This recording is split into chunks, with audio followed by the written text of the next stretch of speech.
Merhaba arkadaşlar, Define ve Arkeoloji kanalına tekrar hoş geldiniz. Bugün yine o kahvehanelerde anlatılan hani var ya uçan kaçan hikayeleri bir kenara bırakıyoruz ve bugün cebinizdeki parayı hortumlayan o modern dolandırıcılık yöntemlerini ve arazide tılsım sandığınız jeolojik ve fiziksel gerçekleri konuşacağız.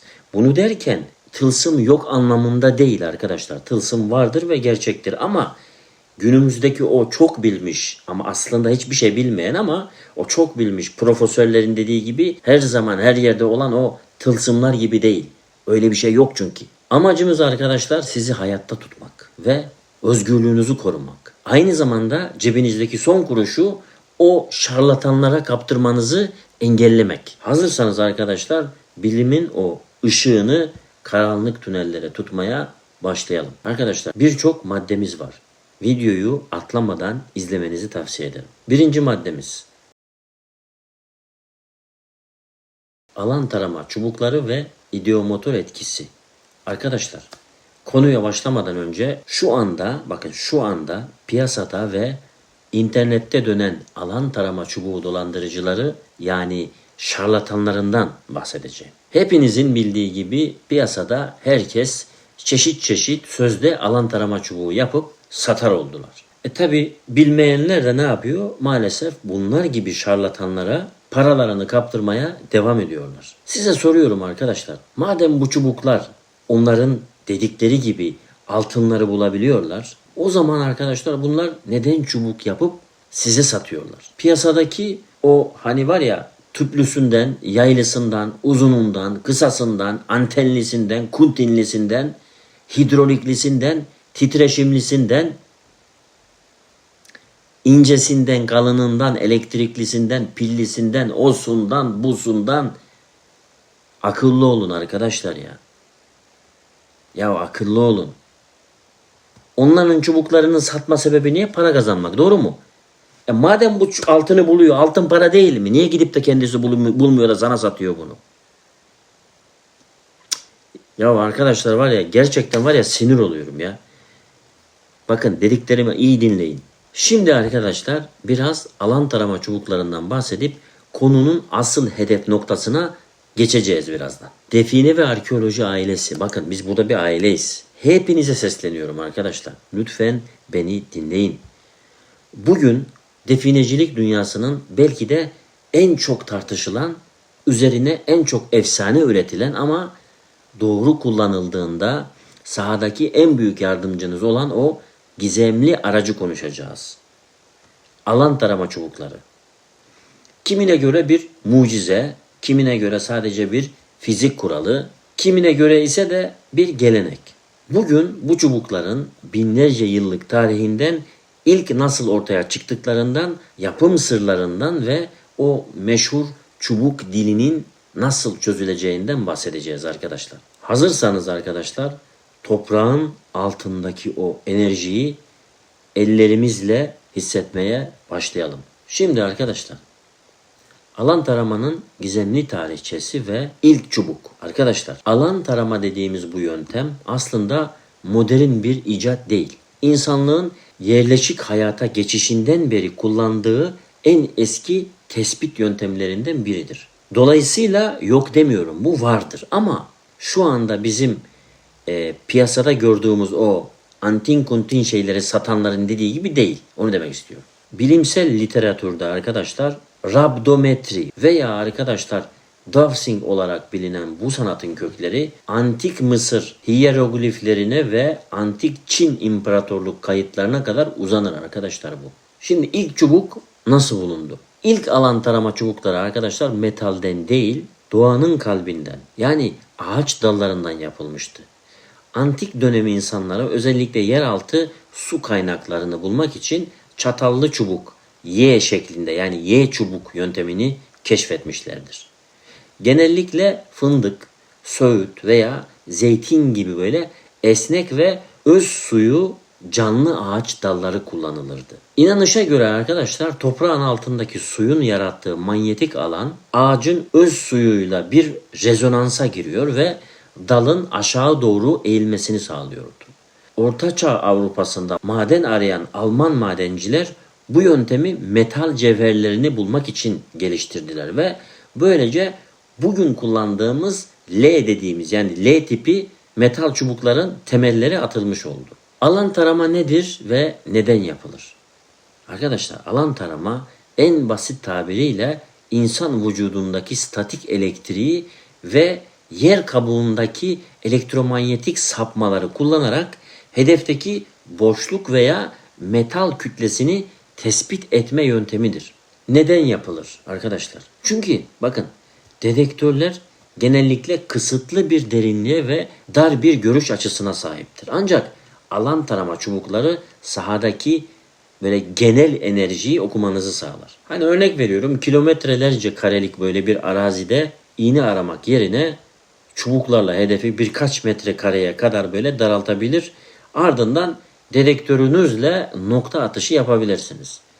Yani arkadaşlar çubuklar sizin bir nevi uzak görüş dürbününüzdür. Bu arada da arkadaşlar çok yakında canlı yayında evde sizlerin de çok kolay ve böyle ucuza yapabileceğiniz öyle piyasadakiler gibi antin kuntinlerden değil gerçek alan tarama çubuğu yapacağız beraber. Ve çok da ucuza mal edeceğiz arkadaşlar. Define ve Arkeoloji YouTube kanalımızı takipte olanlar canlı yayınımızda ve videolarımızda bunu izleyeceklerdir. Ve canlı yayınımızda da dediğim gibi anlık hem konuşacağız hem canlı çubuğumuzu yapacağız beraber. Arkadaşlar şimdi işin en can alıcı noktasına yani çubukların ruhunu oluşturan malzeme seçimi ve yapım sırlarına geliyoruz. Çoğu arkadaşımız elime 2 tane tel aldım neden dönmüyor diye soruyor mesela. İşte cevabı burada.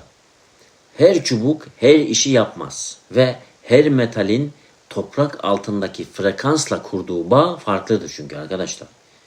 Gelin bu malzemelerin dilini tek tek sanki sahada böyle yan yana yürüyormuşuz gibi inceleyelim, anlatalım. Evet arkadaşlar hangi çubuk neyi söyler?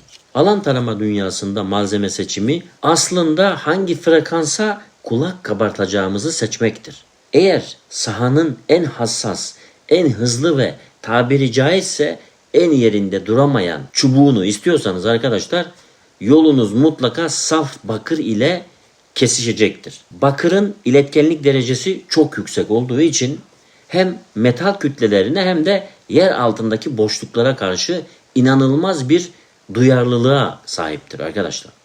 Ancak arkadaşlar dikkat etmeniz gereken çok önemli bir konu var. Bakır o kadar hassastır ki acemi bir elde topraktaki en küçük mineral yoğunluğuna bile burada bir şey var diye tepki verecektir. Yani bakır çubuk usta bir şoförün elinde yarış arabası gibidir. Onu öyle söyleyebiliriz. Hızı sever ama kontrolü zordur. Onu demek istiyorum.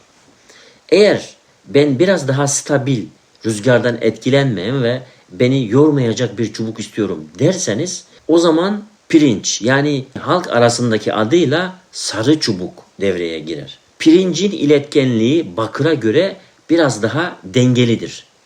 Bu da onu genel tarama için bir numaralı tercih yapar arkadaşlar.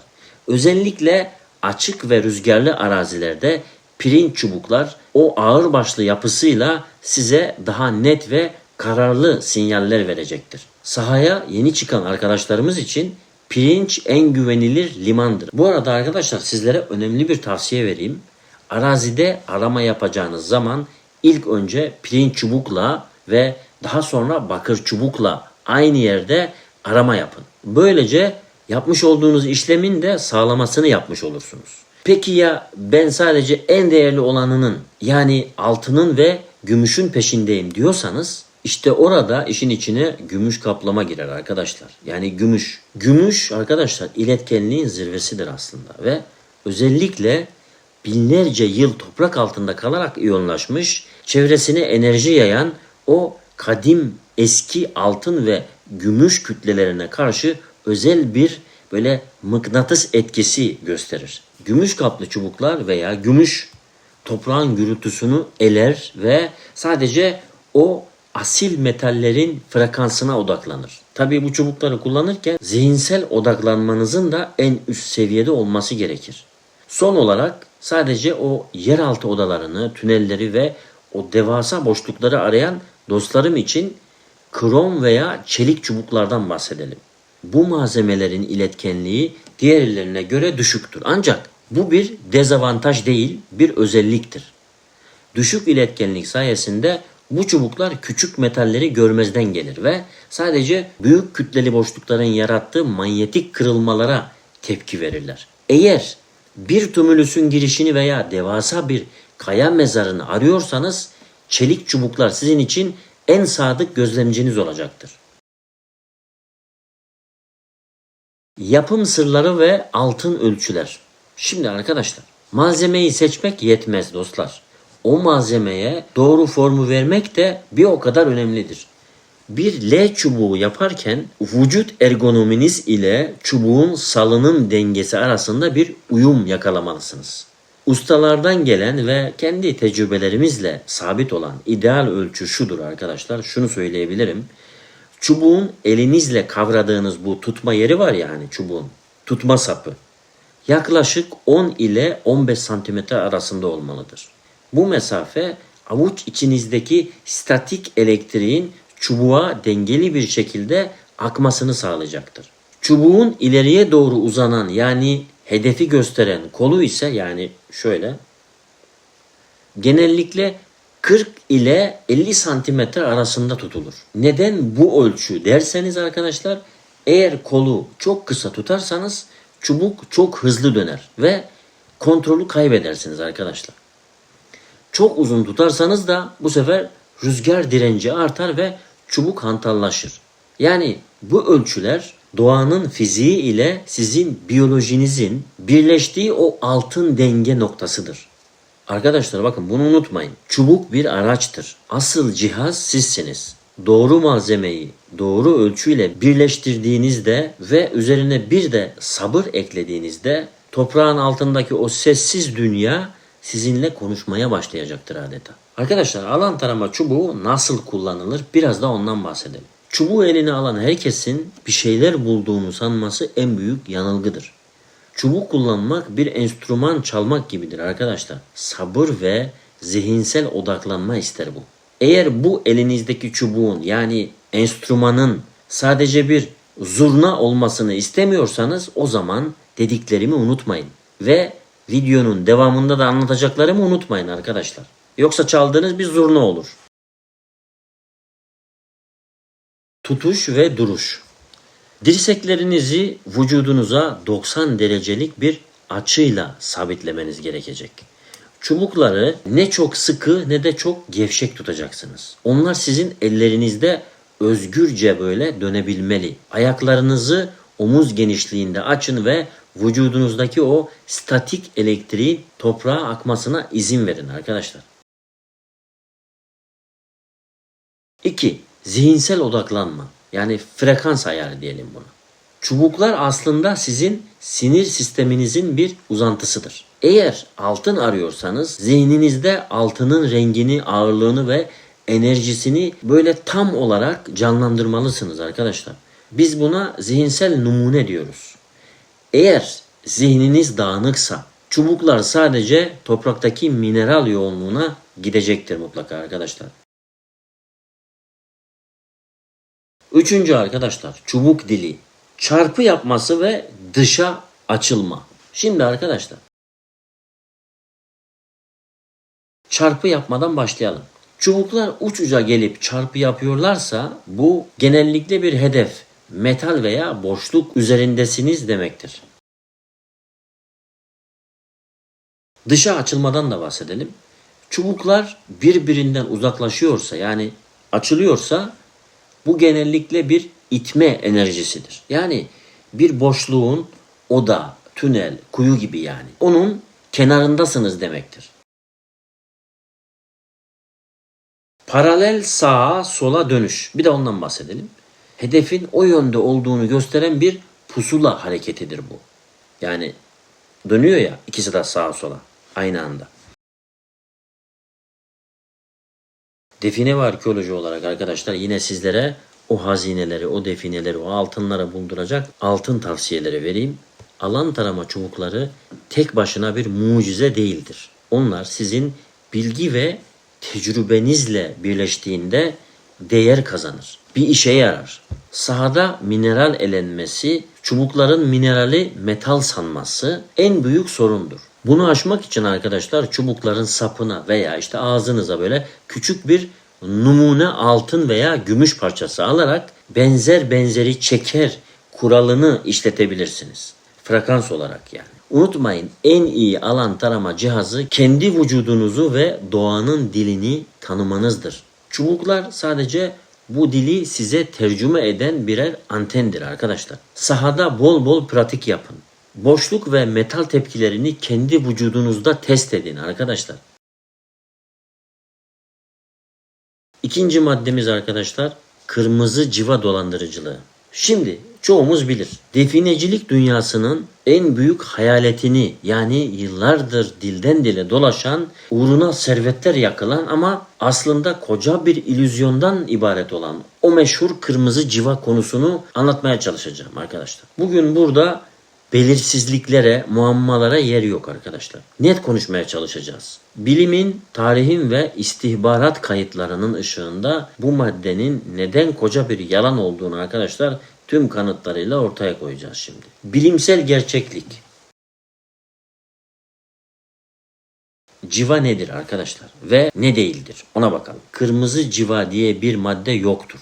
Bilimsel olarak gerçek civa oda sıcaklığında sıvı halde bulunan tek metaldir ve rengi de her zaman gümüş rengindedir. Yani gümüşidir. Anlatabiliyor muyum? Kimya biliminde arkadaşlar kırmızı renkte olan civa bileşikleri elbette mevcuttur. Bakın yok demiyorum ama örneğin civa sülfür yani zincifre arkadaşlar veya civa oksit gibi maddeler kırmızı olabilirler. Ancak bu bileşikler arkadaşlar sadece zehirlidir. Kesinlikle sihirli veya mucizevi değildir yani. İddia edildiği gibi bu maddelerin nükleer bir gücü yoktur. Aynada görünmeme gibi bir özellikleri de yoktur. Ve kesinlikle defineyi mıknatıs gibi çekme kabiliyetleri de yoktur. Altın bulduğu, radyoaktif olduğu veya patlayıcı olduğu iddialarının tamamı bilim kurgu filmlerinden fırlamış koca birer yalandır arkadaşlar. Oda sıcaklığında sıvı kalan, kırmızı renkli ve nükleer enerji taşıyan bir element periyodik tabloda mevcut değildir arkadaşlar. Yoktur. Yani o efsanelerde anlatılan sihirli sıvı bilimsel bir imkansızlıktır. Kırmızı civa nasıl uyduruldu? Peki madem böyle bir şey yok, neden tüm dünya 50 yıldır bunu konuşuyor? Bu konu arkadaşlar Soğuk Savaş döneminde istihbarat servislerinin uydurduğu, daha sonra dolandırıcıların elinde oyuncağa dönen bir şehir efsanesidir. Kırmızı civa terimi 1970'lerde o Sovyetler Birliği'nde ortaya atılmış bir dezenformasyon projesidir arkadaşlar. Sovyet istihbaratı batılı devletleri ve kara borsadaki terör gruplarını meşgul etmek, onların kaynaklarını boşa harcatmak için bu yalanı uydurmuştur. Hatta bazı gizli belgelerde bu ismin nükleer silahlarda kullanılan stratejik maddelerin sevkiyatı sırasında kullanılan bir kod adı olduğu anlaşılmıştır.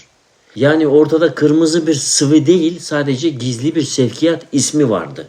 Ancak bu kod adı dışarıdaki insanlar tarafından gramı milyon dolar eden, Rusların peşinde olduğu, iyileştiremediği hastalık olmayan mucizevi bir madde sanıldı ve bugünkü devasa dolandırıcılık sektörüne dönüştü arkadaşlar.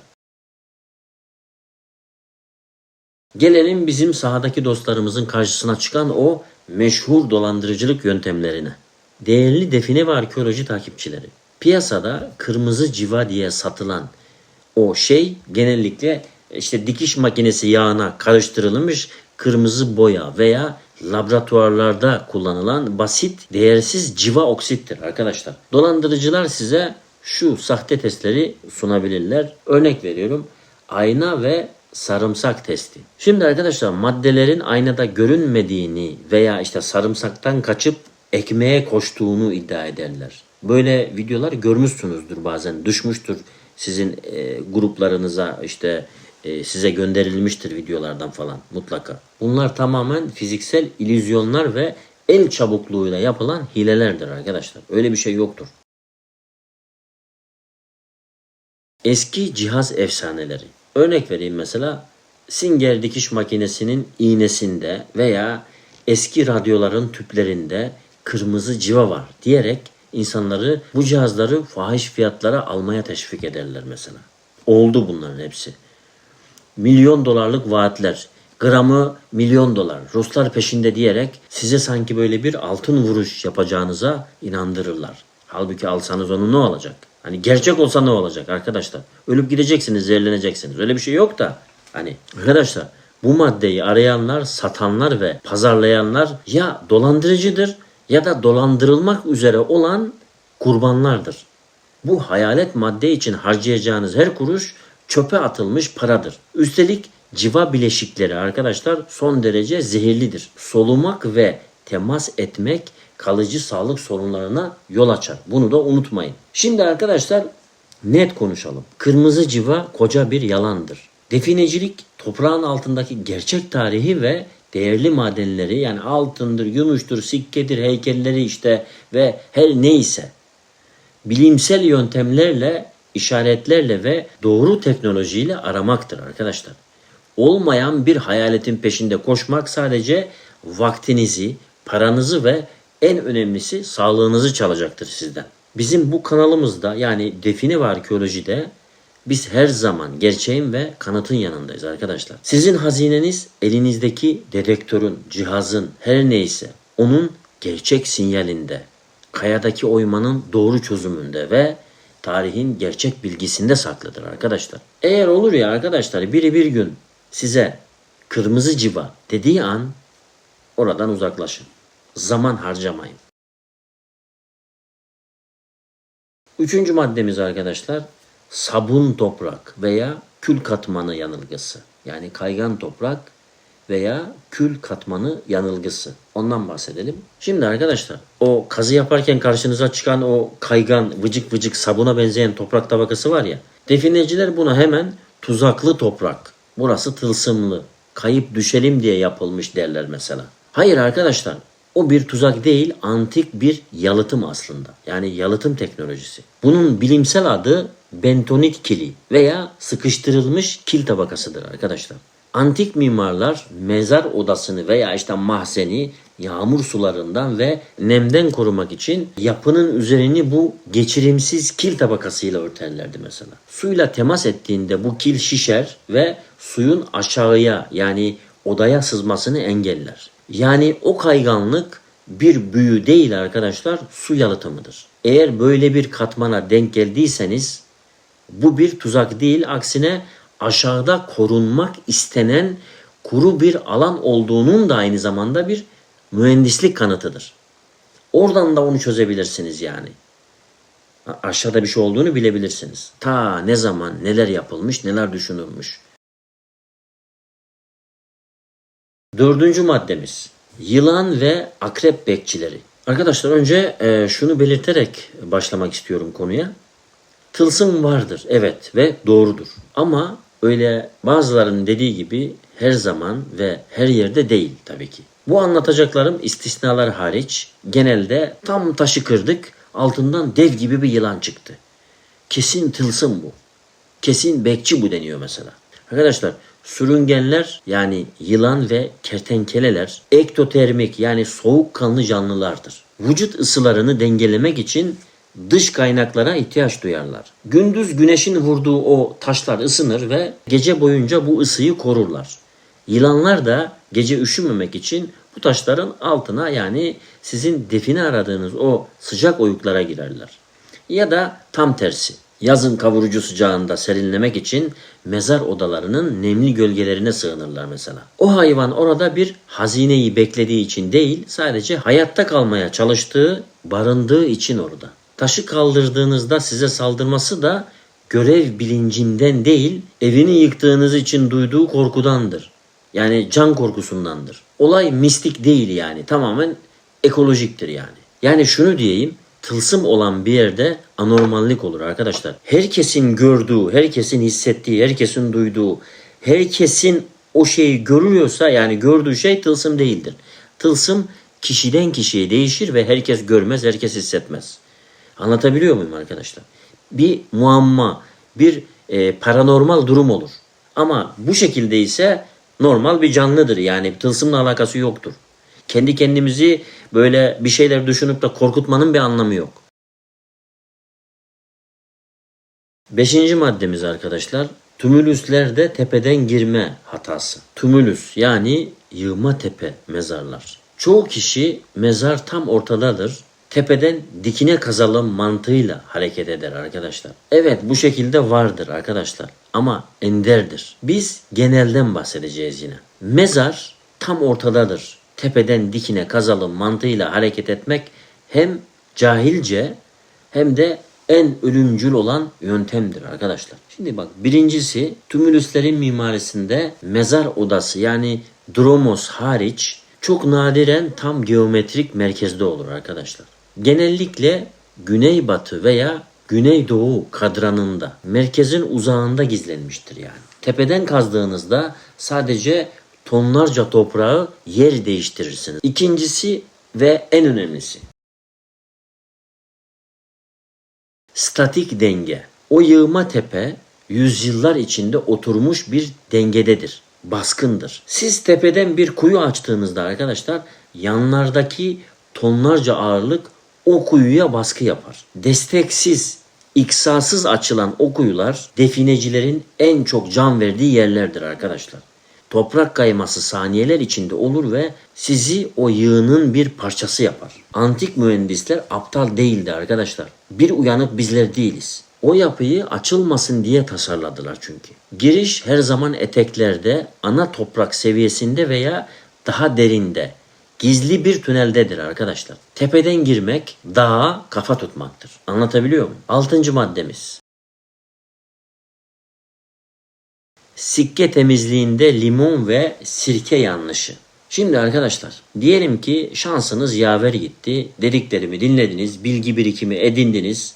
Bilginizle gidip araştırma yaptınız ve böyle bir sikke buldunuz. Üzeri kirli, paslı böyle bir sikke. Kararmış, morarmış, kirli, paslı şey. Hemen parlasın diye limon suyuna, sirkeye veya işte böyle porçöze atıyorsunuz değil mi? Temizlensin diye. O zaman sizi tebrik ediyorum arkadaşlar. Çünkü neden? Tarihi bir eseri hurda metale çevirdiniz. Ondan dolayı tebrik ediyorum. Arkadaşlar bakın, toprak altından çıkan metaller yüzyıllar içinde çevreleriyle kimyasal bir dengeye, yani korozyon dengesine ulaşır. Üzerindeki o yeşilimsi tabakaya patina denir. Patina sikkenin kimliğidir arkadaşlar. Orijinallığının bir kanıtıdır ve numismatik açısından, yani para bilimi açısından çok değerlidir. Asitli sıvılar bu patinayı söker atar, metalin yüzeyini aşındırırlar arkadaşlar. Üzerindeki yazıları ve figürleri silikleştirir. Ne yaparlar bu sefer? Koleksiyonerler ve müzeler için temizlenmiş parlak bir sikke, patinalı ama kirli görünen bir sikkeden çok daha değersizdir. Bunu unutmayın. Buldunuz, size ne? Niye temizliyorsunuz arkadaşlar? O onun bir kanıtıdır. Yani eski olduğunu zaten kanıtlayan bir işareti siz yok ediyorsunuz. Niye temizliyorsunuz? 3. bölüm. Bulunan obje sadece saf su ve yumuşak bir fırça ile temizlenmelidir arkadaşlar. Gerisi de profesyonel restoratörlere bırakılmalıdır. Yani alan ne yapıyorsa yapsın. Parlatmak yok etmektir arkadaşlar. Gördüğünüz gibi dostlar, arazide karşınıza çıkan her zorluk bir tılsım değil, doğanın veya fiziğin bir kanunudur. Biz genelleme diyoruz zaten. İstisnalar hariç diyoruz arkadaşlar. Bunu da tekrar söylemiş olalım. Yani tılsımlar yok anlamında değil. Tılsımlar vardır. O tamamen farklı bir konu. Yani farklı bir video konusu. Çubuklar beyninizin, kırmızı civa dolandırıcıların kaygan toprak yani sabun toprak ise mühendisliğin bir ürünüdür. Gerçek define toprağın altındaki sarı metal değil, o toprağın dilini okuyabilen bilgidir. Bilgisizce yapılan her hamle sizi ya hapse, ya hastaneye ya da mezara götürür. Hurafelerle değil, bilime inanın. Bir sonraki videoda daha derin gerçekleri konuşmak üzere kendinize çok iyi bakın. Mantıkla kalın. Ve anda buldum demeniz dileklerimle diyorum tekrar. Görüşmek üzere.